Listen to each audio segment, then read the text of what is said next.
Já, eins og ég segi, þá eiginlega sko búið að afgreiða þessi efnahagslegu rök sem áttu að snúa því að öllu yrði bjargað hér á Íslandi með upptöku evru. Það eru menn eins og Jón Helgi man ekki hversson, hann var sem hagfræðingur, prófessor í hagfræði sem hefur mætt í nokkur viðtöl og útskýrt hvernig bara evran, það er að segja fastgengi stefna fyrir Ísland og íslenskt hagkerfi algjört glapræði.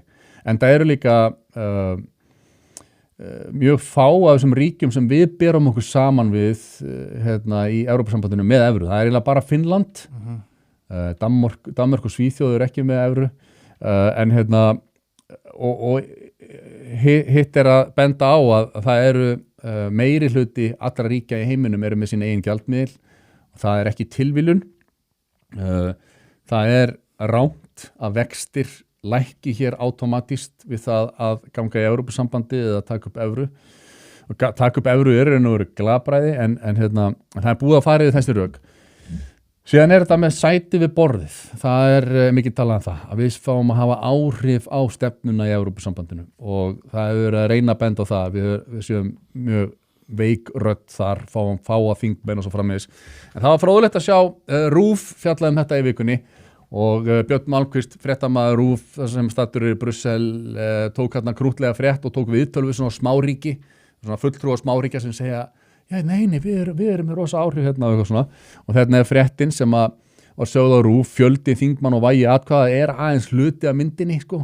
Það má ekki bara horfa í það, sko. Smæstu aðildarríki ESB hafa hvert sig 6 fulltrúa á Evrópuþinginu, en áhrif þeirra fara ekki eftir fjölda, segja þingmenn frá Luxemburg og Möltu. Nei. Atkvæðavægi ráðherraráðinu heldur ekki það eina sem getur máli segir sérfræðingur. Og svo var þessi frétt þarna, en það sem vantaði það að segja í sjónvarpsfréttinni þá var bara hálf fréttin sögð og það kemur í þessari lengri útgáfu á vefnum. Starting with the fact that we are only 6 out of such a big number is definitely discouraging, okay? We would start with, we're only few people. But at the end of the day, it's not how many people you are, but it's how you make discussions, how you compromise, how you negotiate, and how you make your voice heard in the correct way. Það skiptir ekki máli þú séu fáir þingmenn og það líka eins og bent á þarna þá skiptist þingið í flokka og þá myndu þessi 6 þingmenn sem koma frá Íslandi myndu dreifast, sko, það ekki einu svona 6 manna þingmannahópur sem var að sjá hagsmuni Íslands, heldur væri hver þingmaður myndi fara í mismunandi flokka jafnvel, þú veist, ef það eitthvað svona sjálfstæðis þingmaður sem kjörinn á Evrópuþingið, þá fer hann kannski í kristilega hópinn með kristilegum demókrötum. Ef það eitthvað svona samfylkingargaur, sko, þá endar hann í sósíaldemókrötum og hann fer bara inn í púlíuna með hinum, skilur, það verður ekki, þú veist, þingmennir 6 frá Íslandi séu þar að vinna hagsmunum Íslands, heldur þeir myndi fara allir dreifast í sikkur áttina, skilur. Þessi sem fara frá okkur fer eftir hvernig kosningar hér eru. Já. Það kosið hér til þingsins, en það það sem það að reyna að segja þarna, það skiptir ekki máli þó að þjóðin sé lítil, því að við erum ekki að tala það, við erum bara að fara og þið farið að vinna málefnum ykkar innan ykkar hóps í græningjar, sósíaldemókratar og svo framvegis. Leiðu þess að rúla áfram. Sérstaða Evrópuþingsins felst í því að þær eru svokallaðir flokkahópar sem ráða lögum og lofum. Þeir eru á hinu klassíska rófi stjórnmálana frá vinstri til hægri. EPP-hópurinn þeirra stærstur. Það eru kristilegir demókratar sem mynda núna hryggjarstykkið í meirihlutanum á Evrópuþinginu. Þingmenn frá mismunandi aðildarríkjum starfa í raun innan þessara hópa og það skiptir máli fyrir þau áhrif sem hver og einn getur haft. I think it's important to understand that the parliament, although it is divided by many different national delegations, yes, it doesn't run primarily on the logic of different nationalities, but rather of different political parties. Nationality remains important, yes, but power comes more from in which group. Þarna talsmaður þess að smáríki hafi gríðarlega áhrif með svona vók lesbíuklippingu og lokk í miðnessinu. Það ákveðin sögn í því. Það leið með þess að rúla áfram. An MEP sits, and also how engaged these MEPs want to get or not. En hvað með ráðherraráð Evrópusambandsins, þar sem að öll aðildarríkin 27 kom að því að taka ákvarðanir? Ráðherraráðið kemur saman í þessari byggingu hér í Brussel.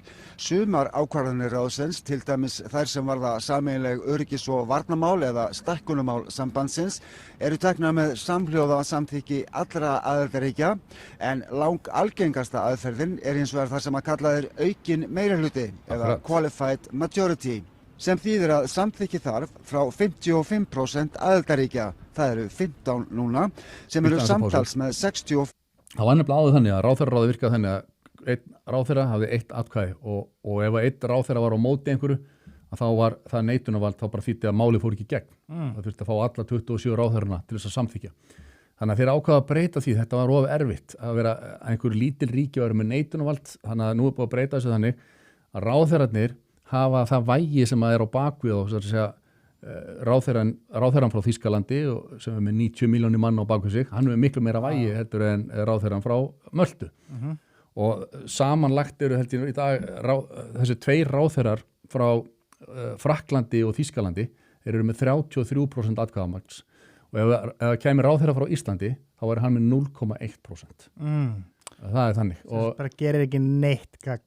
Gerir ekkert, hefur engin áhrif, none whatsoever. Leifum við sanns að rúla áfram? 5% af sameiginlegum íbúafjölda innan Evrópusambandsins og vægi atkvæða hvers aðildarríkis fer eftir íbúafjölda þeirra.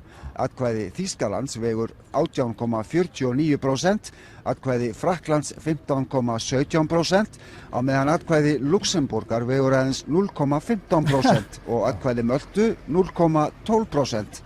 Sophie Rusak bendir hins vegar á að þetta sé ekki það eina sem... Og það er til dæmis á þessu held ég sem að sko eins og við vitum að Ursula von der Leyen sem er forseti framkvæmdastjórar Evrópu sem er bara völdugasta konan í Evrópu.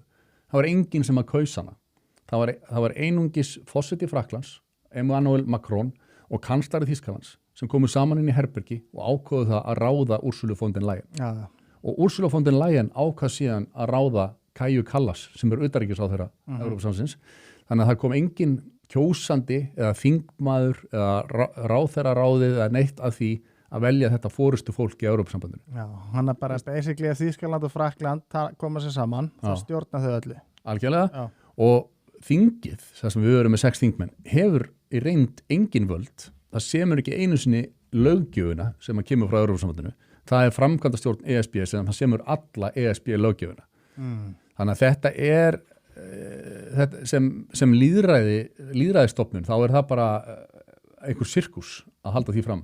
Kæru vinir, takk fyrir að horfa á stutt brot úr Harmageddon. Við minnum á að það kostar ekkert að brosa og það kostar heldur ekkert að subscribe hérna á YouTube-brásun okkar. En ef þú vilt sjá þáttinn í fullri lengd þá ferðu inn á broadcast.is og nærðir í áskrift. Takk fyrir.